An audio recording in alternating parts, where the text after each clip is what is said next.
overseeing our technology policy and global affairs. I reside primarily in the standards part of the organization. And today we're here to sort of give an overview of the IEEE, but in the context of IGF and what we're here this week to do and what we have done. You know, it's been a tremendous week here with all the sessions and workshops, and even at our booth we've met so many passionate people about the topics and the issues, and it's really been quite an honor to be here this week. We're really inspired by the energy and the passion of all the attendees here, and I know it's Friday, it's the end of the week, probably have a little fatigue going. So you know, initially when they put us on Friday, I'm like, oh, you know, it's a tough day to have a session the last day. But, you know, I think it's also beneficial because we had the whole week to really take it all in, hear the dialogue and the discussion so that we can present IEEE in that context and in the topics that are sort of on the table and what we're trying to do collectively as a community. So today, as I mentioned, this is really not about us talking about the IEEE. We really want to have an open dialogue, answer any questions that you may have. But in order to make sense of that for you, we do have a few slides to kind of walk through, sort of set the stage about what the organization is and what we do. For those not familiar with IEEE, it's a pretty large organization, and it has many, many pieces and aspects and entry points, if you will. All doing great work with our mission statement to advance technology for the benefit of humanity. And we do a lot of work in, if you will, technologies that impact or the internet and related aspects of privacy and cybersecurity. So we're here to talk about that. We definitely want to frame it in a couple, if you want to call them case studies, if you will, of two major initiatives that we have. One is our IEEE Internet Initiative, and Jim will be talking about that. I'll introduce our panelists in a second.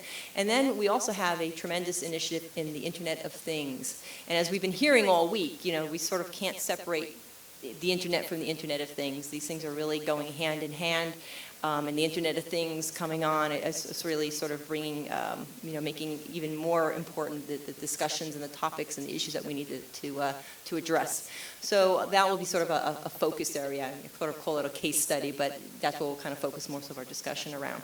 So I'm honored today to be here with my colleagues, so I'll introduce them briefly. We have Justin Queso, who works with me in our standards group, where he oversees our deep dives, I like to call it, into a lot of challenges and issues and prep for these events. We have Mary Lynn Nielsen, who is our director of our global operations and our outreach programs. We have, so honored to have Roberto Minerva here with us. He's the chairman of our Internet of Things initiative and also is affiliated with Telecom Italia. And we have Jim Wendorf, who's our program director for the Internet Governance Program, or Internet Initiative, if you will. So again, thank you for joining us, especially at lunchtime. So we're going to get started. I'm just going to go here. So, don't necessarily want to read all the slides. I know that can be a little boring. But again, the IEEE is a very renowned organization. It's been around for probably over 130 years. It's had some history with combining with different organizations. But our core mission is to advance technical innovation and in the profession so that we can benefit humanity. And we'll walk through some of aspects of how it does that. And you know, you can see our vision vision statement up there as well. So we'll just kind of go through that quickly. So just to sort of set the stage for the organization, as I mentioned, it's kind of large, and there's many aspects to it. We have over 426,000 members around the world in about 126 countries. And the foundation, if you will, or the pillars of the organization are its technical societies and councils. So they range from our computer society, communications, aerospace, vehicular technology. So it's quite large. I think I hit the thing by mistake. Oh, sorry about that. Also, IEEE has a power of convening, in a sense. We hold many, many conferences around the world. We have 1,600 annually in all parts of the world, and they're really done through our technical societies and our communities. It really is a community-based organization, and that's sort of the foundation of that, and it's comprised of chapters and sections. So for local interests and needs, groups of communities can come together in their geographic and technical regions as well. So just sort of an overview of our global communities. As I mentioned, we have our geographic sections, so folks who want to get together in different geographic regions of the world can do that through that means. We have our societies and councils that I talked about that are going maybe a little bit of deeper dive into particular technical topics, so it's sort of like-minded folks coming together. The chapters as well, they're associated with their technical homes, if you will, within the societies, but they're doing a sort of on-the-ground work with localized issues. And then we have affinity groups, and one that I really want to highlight is our Women in Engineering group, where we're looking to provide venues and opportunities for women in the engineering profession. So, you know, the wonderful thing about the IEEE, it's a bottom-up organization. It's, you know, our communities are self-organizing in the sense. We have society structures to put some frameworks around them. But if there's an interest around technical topics and issues and challenges of today, communities can come together. So, again, being an organization has a fabulous history and structure, we have venues that people can come into, sort of pre-built for them if you want. But that doesn't mean, you know, we're definitely looking for fresh ideas and new people all the time. But if there's a new idea, you know, especially as we're looking at converging technology and emerging technologies, you know, we're very, very interested in bringing those into our organization as well. And a little bit later in the presentation, we'll talk about some of our future directions initiatives that are really sort of set up to address those emerging and converging technologies and how, you know, we have some dedicated efforts to address some of those.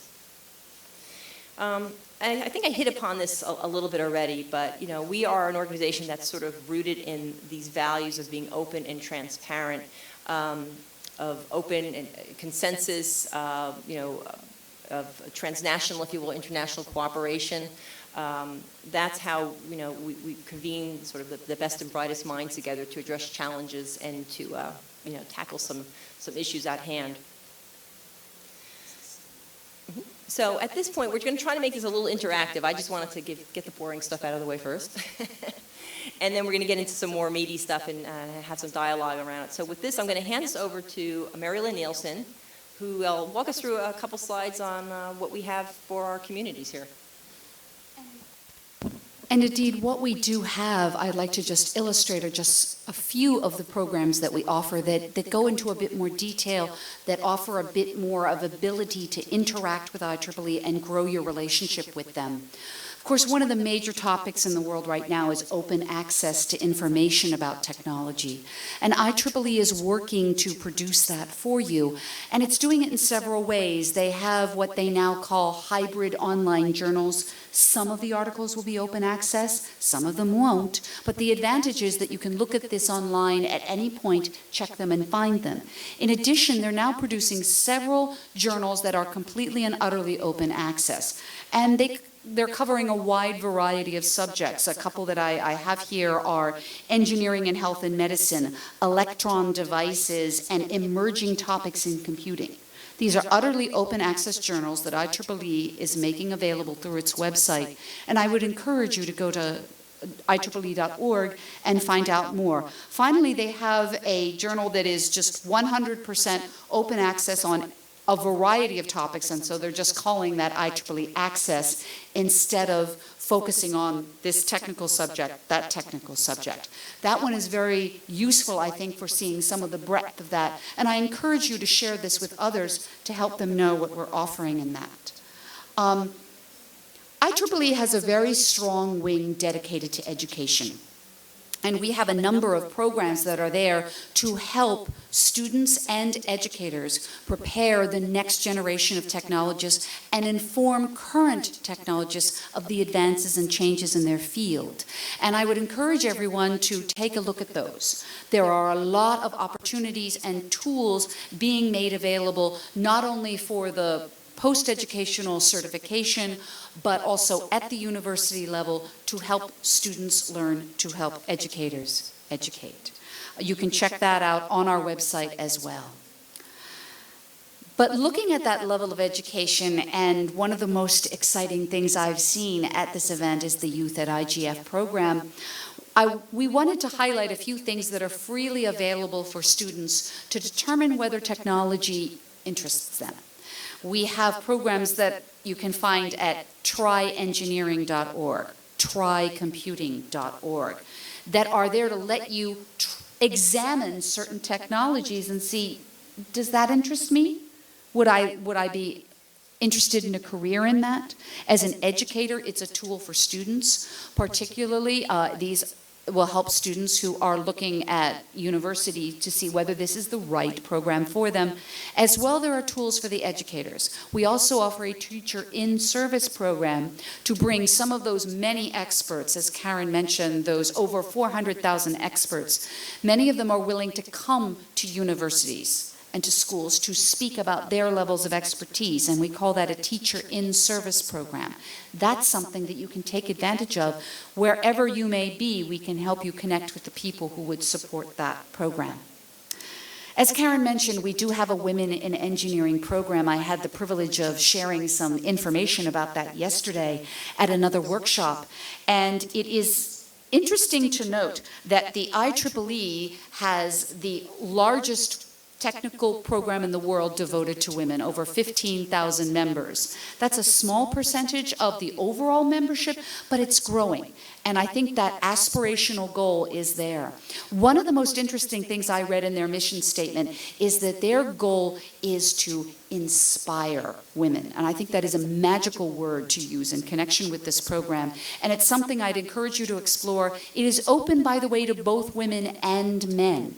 And that's a very important aspect of this, is to make the presence of both women and men available in understanding what we can do to help encourage women pursue technical fields. We all know that's a very challenging subject today. As Karen told you, we have a mission, and that mission is advancing technology for humanity. We take those last two words very seriously. For humanity, to do something for people. These are just a couple of examples of IEEE's humanitarian programs. There are actually a large number of these that you could dig into. But I think the thing that's most interesting is that through our Smart Cities program, we're also now encouraging a Smart Village program to bring down at the local and rural level tools to empower these communities when they are not easily connected to a grid, to be able to find ways to build businesses, to build programs, to build services, so that we can elevate these communities and bring them closer to our global connectivity that so many of us are taking advantage of today. The second program we highlighted is one that lets secondary students combine with their local service organizations, and it's mutual training. The service organizations are educating the students, and the students are bringing to the service organizations their new ideas, their new thoughts and directions that we could pursue. There are many more programs. These are just a few that we wanted to highlight. A little bit about the association that Karen mentioned. The subject of standards have come up many times here at IGF, and about the need for standards to be able to build interoperability and portability for technology. That's going to enable the growth of what we need for the platforms at IGF to succeed. And how IEEE does that is through its Standards Association. It's a large part of the IEEE. It's a strong global part of the IEEE. Interestingly, it's the part of the IEEE where you can belong as a person, and also companies can belong, since the aspect of industrial interest is crucial to the success of an implementation of a standard, having it used and deployed in the field. It is a collaborative platform, and it's interesting to hear many of the discussions here at IGF about how do we create consensus, how can we do that. The platform that we have is one that allows us as a neutral body to offer those involved and interested in any technical field a way to come forward and build consensus, and we hope that there are tools there that we can share and help you utilize and learn about. And we work in a very open and transparent manner through a program that we support called Open Stand. There's some information, again, at the back chairs about that, that shows that we, along with other organizations, many of whom have a presence here at IGF, believe in these principles, believe that is the only only way to build a truly interoperable and portable technical world that all of us can interact with. And with that, Karen, I'm going to let you introduce the next speaker. Thanks, Mary Lynn. So we also have some programs, and don't be sort of scared by the name, we called it Industry Connections, but we have programs in security, and I'm going to have Jim talk a little bit about those right now. Sure. So in addition to the sort of formal standardization process that Mary Lynn had mentioned that IEEE oversees, provides a more formal processes for people reaching consensus and developing standards. We also have this other platform for a little less formally bringing together the interested players in different fields, different technical fields, to work together and reaching consensus and developing maybe not standard yet, but maybe proposals for standards. Can be developing just white papers that on a particular topic, could be developing shared industry-wide databases, things like that, which are kind of standards related that people want to use across, across different groups and across different companies and so on, but aren't formal standards. And that program and that framework we call the Industry Connections. So it provides this efficient and economical environment for building consensus. It can incubate new standards and related services, and can kind of fast track to formal standards if that becomes necessary. Now, one example area that I had myself been very much involved with is this Industry Connection Security group, and it focuses.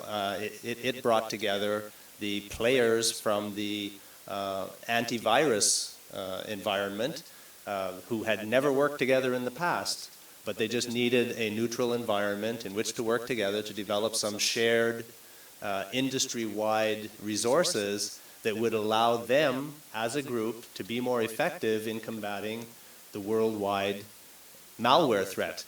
The bad guys, the malware creators, are very happy to work together, share all of their techniques in order to attack whatever they wish. And the problem is that the companies that are trying to combat that, in many ways, are restricted by laws, of course, of anti-competitive laws and so on, from even working together and collaborating. So you have to provide a proper environment, a safe environment for them to work together, to collaborate, and to develop shared resources that they can all rely on in order to then unite and combat those kind of threats. So that gives an example. So they work together and develop this malware metadata exchange format for exchanging information about the malware that they're discovering, because they started finding that, well, this is an industry-wide resource that all of them could benefit from. So why not be able to have a common way of sharing it? Developed what has been called a software taggant system. The word taggants comes actually from the chemical explosives industry. You put little chemicals in explosives so that after they blow up, you can still identify where they came from and what they were. In this case, we make a software taggant that gets attached to encrypted software that is a very common way that malware is distributed. They compact it, they obfuscate it so it's hard to discover what the malware is doing, and they do this in an automated fashion so that they keep making many different versions of the same malware, but just with slightly different variations. We have this tagging system now that gets attached to it, and you always know who created this, the malware, regardless of all these little variants. So that was a very useful technique that the whole industry now is using and spreading out throughout it, and they were able to do it in this environment. And then we have a clean file metadata exchange format. It's clean file metadata exchange, which is actually a shared database now of clean data. I think it was last year that the amount of malware in the world and the rate of creation of malware surpassed the rate of creating good software. So it's at that point, at that inflection point. So it actually makes more sense to maintain databases of information about what is good in the world. So again, by having an environment where we could create this shared, a neutral platform to share this kind of information, that's what this program allowed them to do. And then we put that all together in what we call this anti-malware support service, both those packages, the tagging system and the clean file metadata exchange. So that gives a flavor of the kind of platform by having a neutral environment. People, companies and people, individuals who are otherwise competitors can actually come to work together on results that are benefiting everybody. Because it's not just benefiting them, but of course if you're solving some of the malware problems in the world, you're benefiting everybody. Thanks, Jim. So, as I mentioned when I started to speak at the beginning of the session, we have a lot of work in emerging technology areas. So, for the next few slides, we'll have Roberto talk to us about that. Okay, so I'm not a native speaker, you will notice very, very clearly, but that is one of the strengths of the IEEE, because I'm a volunteer, I have a different culture from other people, and I would say this is useful in order to figure out what comes next. You see, IEEE is a huge organization with a lot of very, very good scientists, researchers, but also people that do innovation into the industry. And we came from different parts of the world. So it's ideally positioned for looking at what is coming next. And in fact, there is a section, a committee, if you want, that is focusing exactly on what are the next point, what are the next technological evolution that we have to look for.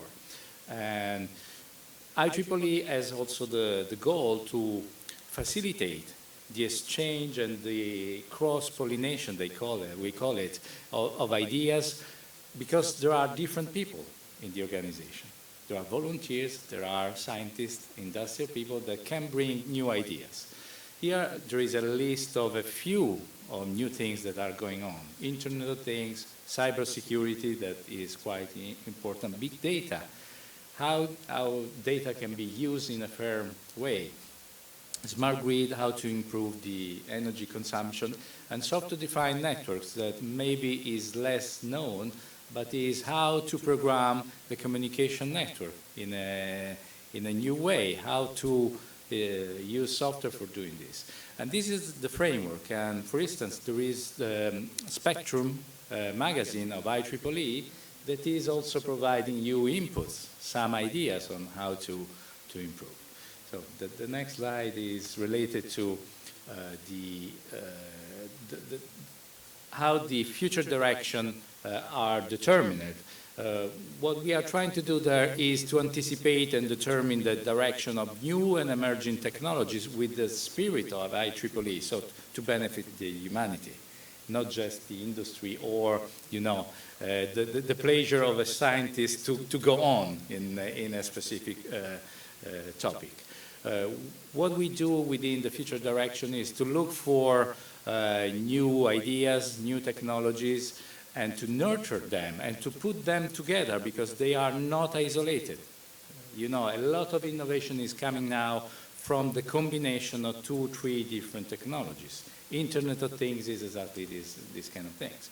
So we look at cross points where many technologies, let's say more than 1 or 2, can meet and to bring a lot of innovation there.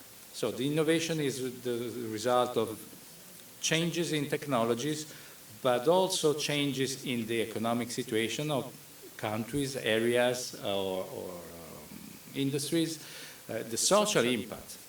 I think IEEE is strongly involved in looking also at the social impacts of technologies. That is quite interesting. And also how the culture, having said that many, you saw, we are many volunteers from all the places in the world. So that is important also to understand how technology and culture can relate each other. And so we need also, and we try to put together a number of people that know how to move on the innovation.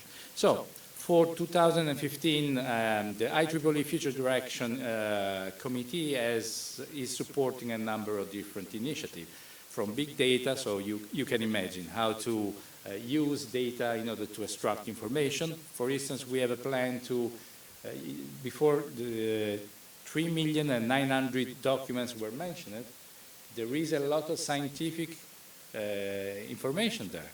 So we are also thinking of making use of that information. Cybersecurity is, as we were discussing before, Internet of Things, I think. I can talk for hours of this, but I'm not going to do that. Smart cities. Smart city is another example of a good initiative. They didn't want to, to put together just people talking about smart cities. They are going in the field. They are selecting, they are asking to the city, do you want to become a smart city? We can support you with education plan, with materials, with the support of a large community. So there are certain cities that have been candidates, and they are supported by the IEEE. Green ICT is another important topic, how to do processing with less resources. Rebooting computing is trying to refound, if you want, how computers are built from using different technologies and different approach. And then software-defined network is the way in which the new network could be totally controlled by software. And so that is another point quite interesting. Well, thank you, Roberto. We'll hear a little bit more about IoT in a few seconds here. But when you see those initiatives, and that's sort of an internal terminology, but when you think about internet governance, privacy, security, it touches all of them. So the work that we're doing there is basically very tangential to also those issues and how they're interrelated. So just keep that in mind as we're kind of going through this, because that's where these issues are also being addressed as well. So with that, a little bit of a segue here to our next little discussion about our internet initiative. So Jim. Yeah, so you've seen from what we've presented that IEEE has a very broad, global, and deep technical community, 430,000 people worldwide, involved in all kinds of fields, either that directly have been involved and contributed to the development of the underlying architecture and technologies of the Internet, or are very heavily involved in applications of the Internet, whether you're talking about in smart cities, whether you're talking about the Internet of Things, whether you're talking about aerospace and how Internet impacts that, automotive, virtually every aspect of life now, and every place where electrical technologies are involved have some impact on the Internet. So the question that crossed our mind in terms of IEEE's goal of advancing technology for humanity is, how could we maybe leverage this great resource that we have available from this membership to actually make a positive impact in this area, and how can and that was the real motivation for creating this Internet initiative of IEEE. It's to basically connect this technical community with the policymakers and make it a two-way street, because it has to work both ways. It's both to provide those the technical expertise to the policymakers so that as regulations are being made, as policies are being developed, they're well informed by the best technical knowledge that's available throughout the world. And secondly, it has to go the other way around. That can only happen if the technical people actually appreciate, understand what are the policy issues, what will it take to get this, to explain the technology to the people who have to think about it and understand the social implications and so on. Back to the main theme. If what we're trying to do is, develop technology for the benefit of humanity, well, you can't benefit humanity unless you can really understand what the social implications of what you're creating are going to be. So it has to go both ways, and that's what the initiative is about, is connecting both those communities. Next slide. So I think I've said most of this, so let me just talk about then kind of the concrete things that we try to do. So We have the Internet Initiative website that is a growing resource that will contain materials that are related to this whole field, addressing technical issues, making those available, alerting people to upcoming events and areas that they can get involved in. What we've done is kicked off a series of what we're calling experts in technology and policy forums in internet governance, cybersecurity, and privacy. And we try to do those in different regions of the world. So we started with one in the US and in the Silicon Valley area. We've had one in Israel. In the coming year, we plan to have one in India. We'll have one in China. And we're looking at other areas where we will have subsequent ones as well. So the idea there is that, as you may have heard from lots of the discussions around IGF, is policies and the decisions end up being made locally. So you have to understand the local issues. You can't just have one kind of global discussion come with a global final solution on what you want to do. So the concept here is we will have kind of acting locally, thinking locally, working with the local people, bringing forward the more localized issues, but then provide an environment, which is that third box that we talk about there, this online community, where those discussions and the results that they're coming out with can also be brought back together at a global scale so that you can kind of influence each other and come to best solutions that can impact the different regions of the world based on understanding how others are doing things. So we use all three, we use that concept of having some of these face-to-face things, but also you have to recognize that you have to provide the tools for doing things offline as well as online. Next. Thanks. Oh, yeah. I was just going to, because I know we're getting a little bit short on time, so I was just going to switch quickly here so that we can get a little bit of discussion going around our Internet of Things effort as well, because it's Internet and Internet of Things perfect together, right? So hold on while we switch a presentation here.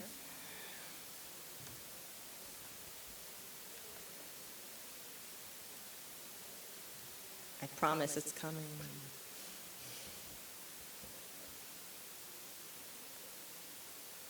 Maybe? Oh, okay. I feel like we're counting down to New Year's or something. Here we go. So with this, we're going to hand it over to Roberto. So this is very near and dear to his heart. Okay, so coming back to the IoT initiative. You see, the Internet of Things, it's difficult to be defined. A lot of people are saying, are proposing some definition, but they usually put a bias on the definition of what Internet of Things is. For instance, who is involved in communication say, Internet of Things is all about objects that are communicating. Who is producing objects would say, no, it's about the object. So within the Internet of Things initiative, we have been trying to be a little bit less biased. And so to see what are actually the possible definition of Internet of Things. And we came out with, I think it's a good document, a discussion document that you can comment on, and we will see. What we try to do, we want to do two things. We have a lot of experience, a lot of skills, a lot of people that are producing content related to Internet of Things, but we have also the idea that we want to have a technical community that is involved also, is involving also the people, the volunteers, and let's say, people that are not necessarily technicians or scientists in Internet of Things, because Internet of Things is also being promoted by the practitioner, for instance. If you are familiar a little bit with Arduino. So what we want to try to do is to be important for the scientist, the researcher, the industrial practitioner, and the people that do just have an interest on Internet of Things. What is Internet of Things? The impact is, if you look around, you will find 50 billion of objects. you will say Internet of Things will have plenty of application scenarios, and a lot of things were going on from the business perspective. It's all true, but you have to work together in order to determine if the 50 billion sensor will be deployed, how, what are the business models behind. So we need to put all these things together in order to understand what is going on. For sure there is, we are lucky because there is a driving from the market. There are a lot of shipments, there are large communities that are based on these low-cost processing devices like Arduino, Raspberry Pi, and things like this. So it's quite interesting to see this environment. And on top of this, you can create prototypes and to go to the industry. What are we trying to do is to look for the challenges of Internet of Things. We were doing a lot of things in determining what are the major challenges of the Internet of Things. If you talk, for instance, to a security expert and you say, what is the major challenge in Internet of Things, he will say for sure, security. If you talk to me, I come from communication, I would say, oh, communication protocols. And then, as technicians, we were realizing that probably even if we solve all the technical issues that are around Internet of Things, at least here in this picture, two things are still missing. But I think I learned from this conference that three things are missing. One is the business. Nobody's going to deploy any IoT solution if there is not some benefit, economical or society benefits. Then there is also a little bit of impact on the society. You know, when you talk about monitoring phenomena, people are thinking to the big brother. So there is a sort of rejection about the Internet of Things. So there are a lot of social related issues that you have to solve if you want to have successful deployment. And then there is regulation. Regulation on Internet of Things will play a major role. It can guarantee to people that you are not monitoring. It can guarantee to people that data are collected in a very good way. So what we do in the IoT initiative, we have a web portal that is our Windows. We can watch it you, and you can watch what we are trying to do. So we are striving for putting a lot of content there, a lot of interesting content that could be an essential contribution to the discussion related to Internet. So we have educational videos, we have papers from the Explorer, we have webinars, we have some general articles that we can provide, and we are also pointing you conferences and events that are relevant for the Internet of Things, and we are also pointing to standards. For instance, we are trying to put forward some newsletter. We are a newsletter that is collecting articles from experts from the fields and is bi-monthly. We have been into the Institute special report about the Internet of Things. We are strongly supporting the Internet of Things journal. It's now in either 4th issues, maybe the 5th issues, with a number of good papers, very technical, but very interesting. And then we are also trying to use the Explore Digital Library in order to understand what are some good papers that can put a light on the Internet of Things. Okay. IoT brings a lot of people together. We started an event, the World Forum on Internet of Things in Korea in 2014. It was a nice event. It was not so big. It was not big like this, but there were a lot of people that could discuss. The atmosphere was very, very nice. And now in 2015, we will have the event in Milan. And for instance, we have Vinton Cerf from Google giving the keynote.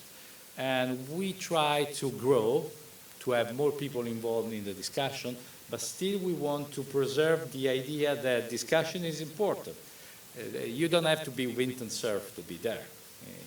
You have to come because you are interested, and you can learn and you can teach to people. So the atmosphere will be a lot of industrial panel, a lot of session, very academic and very scientific, and a cross-fertilization of people from the industry and the academy. And we hope also from the regulation.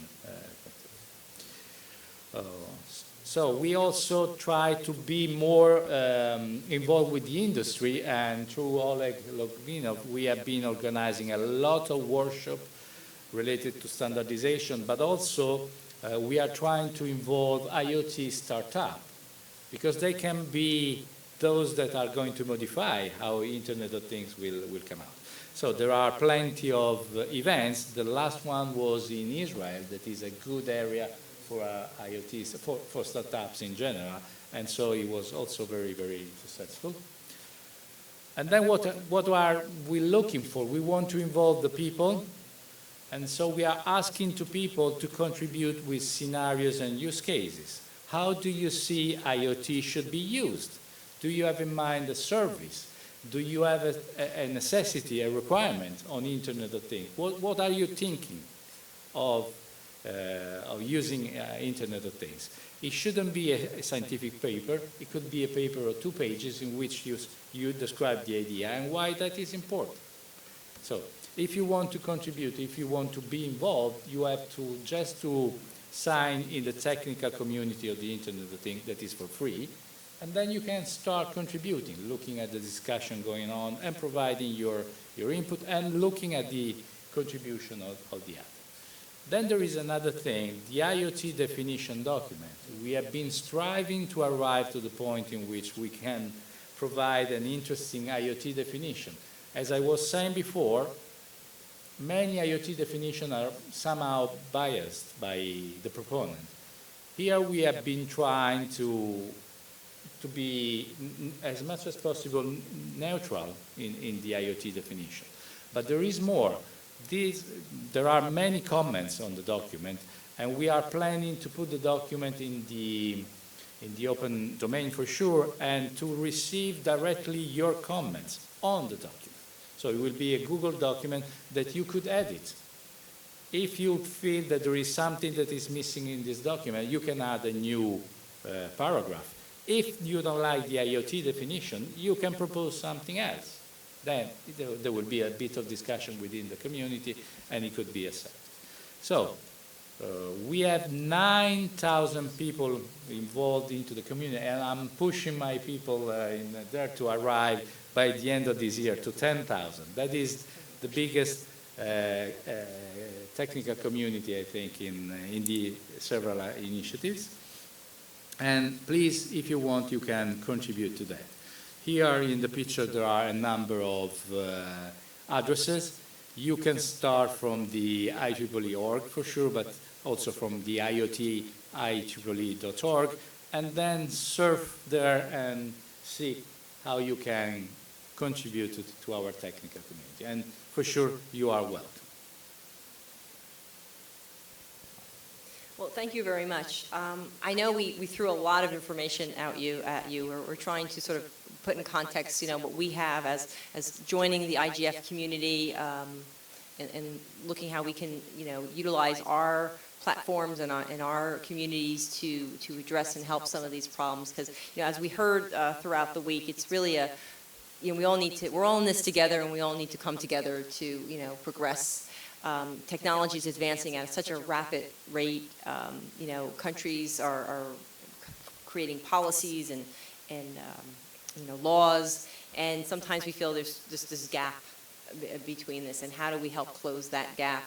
So, we're trying to bring our communities of experts to help do that and help reduce that gap a little bit. So at this point, I want to know if anyone has any questions for any of us about anything that we presented today, or something maybe you heard about that we didn't present that you want to know a little bit more about.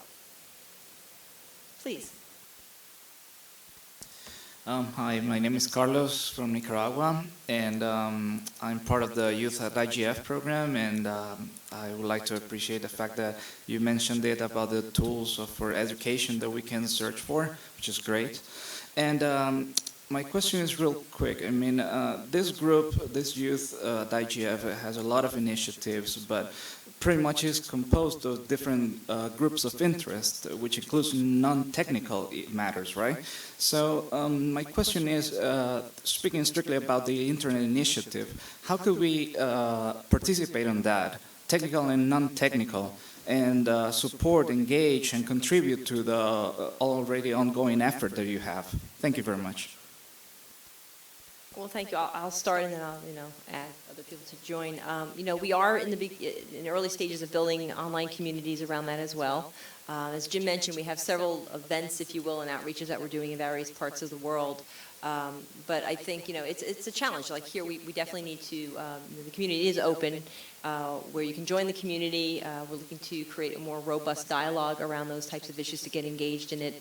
It's not necessarily just for engineers or technologists. There's a whole other side or many sides to the issues. So stakeholders and people of interest who have ideas and just want to come together and talk about them and see how we can progress those dialogues into something tangible is what that initiative is really about. So right now we have an online community, and then there's the regional programs that we're having as well as a starting point. But I'll leave it to Jim to add a little bit more there. Yeah, maybe you can flip to the last slide of that deck if you can very quickly. That shows at least the web address for getting to the website and so on, to the very last slide. Just go to end. The other thing is we have some of the pamphlets in that box, I guess it is, Marilyn, is that they all get left in the box. There are some pamphlets about the Internet Initiative there. So it also has the web address. So that's for the website, and from there you'll be able to see how to join the community and so on. So we have the main part of the community to join would be the Collabratech community. So Collabratech is a broader kind of IEEE mechanism where you can it's like a professional networking, right? So you can kind of build up your professional profile. It'll get seen by lots of people who are joining this professional community. But there's a very specific, then there are sub-communities within that, right? And one is on Internet Technology Policy. So if you search for Internet Technology, so if you join Collabratech, go to Internet Technology Policy. It doesn't cost anything to do this. It takes you through a few steps to get there. Apologize for that. It just was the mechanisms to get it up and working with, okay? But you can get into that community, the Internet Technology Policy community. What we'll be doing there is, out of those ETAP events, the Experts in Technology and Policy events that we do, those events try to identify what are some of the key issues that we want to be addressing. And then we start the conversations within those communities. And anybody can be involved and comment on it.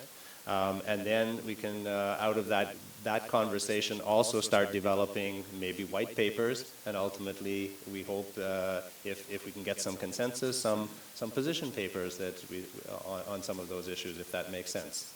So that will be the primary way, I think, to get involved from different regions. And as time goes on, we hope that we will have also an ETAP event in closer to your area of the world, in Central America as well.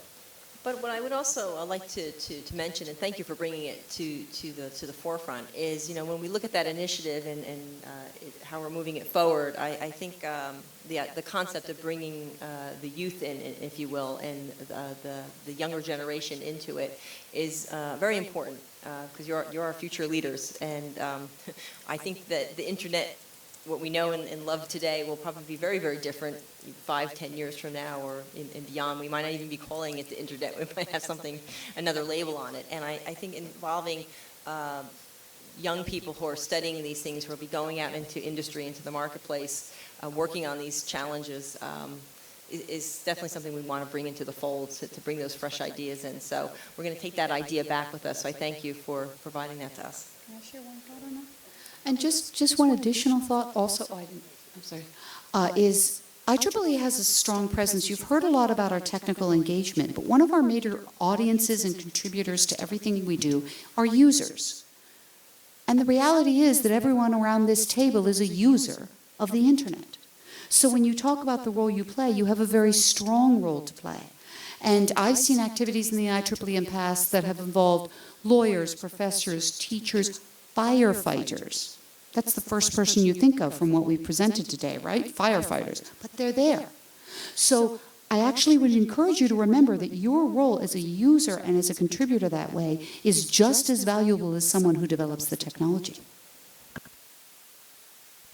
Yeah, I want to add on this. There are, you see in the slide, there are some contact mechanisms. I would suggest you, because if you are asking, probably you have in mind something, when you contact the people, to say what is your proposition.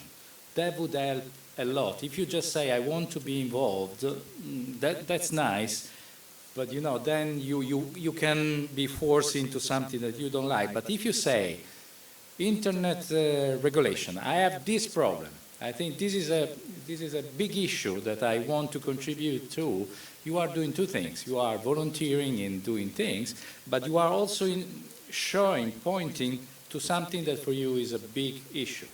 And so the people that we receive say, well, I was not thinking to this, why don't we try to tackle this other issue? And so your contribution can be more precise and directly to the point that you want to make. Exactly. Please. Okay, I'm seeing the IEEE site, and I saw a program that's called Women in Tech. It's from Unicamp University, I think it's São Paulo, and I would like to ask, how can I implement this kind of program in my university? I can take that. We actually have an entire group that is dedicated to our educational programs. And what we can do is put you in contact with them. They would know who at the university had set that up, and we could put you in contact with those people to find out what they did and what they didn't do. IEEE has very strong student chapters, university chapters that really can do what they wish to do that is appropriate for their student bodies, their interests, their needs. So the direction you go with any one of them can be as varied and unique as the IEEE itself. So that's what we can do for you. So make sure we talk to you before you leave. So we'll make sure you get your contact information and we'll get you in contact. I already have her card. I'm a marked woman. No, we appreciate that. Any questions? I know we're hitting right into that magical time, we're lunchtime. So I do want to thank everyone for joining us today. Again, we wanted to provide this overview so you can see how you can get connected with the IEEE, but also any ideas that you have about what IEEE is doing and how we can connect IEEE to other communities and to other venues so that we can, be part of the larger ecosystem and as we address these challenges that are in front of us. And opportunities. I think there's a lot of great opportunity as well when we look at technology and what it can really do for us to advance technology for humanity, really meet challenges that we are facing today, and what can come in the next 10 years that we can't even imagine today. It's kind of exciting. I know there's always going to be some issues around them, but when we look at the sustainability of the planet, of communications, of innovation and economic growth, it's really foundational to that. So we need to work together to make sure we keep it going. So thank you very much. Thank you for eating into your lunchtime, no pun intended. And hopefully we can grab something right after this. And we're here this afternoon if you want to talk to us as well. So thank you very much.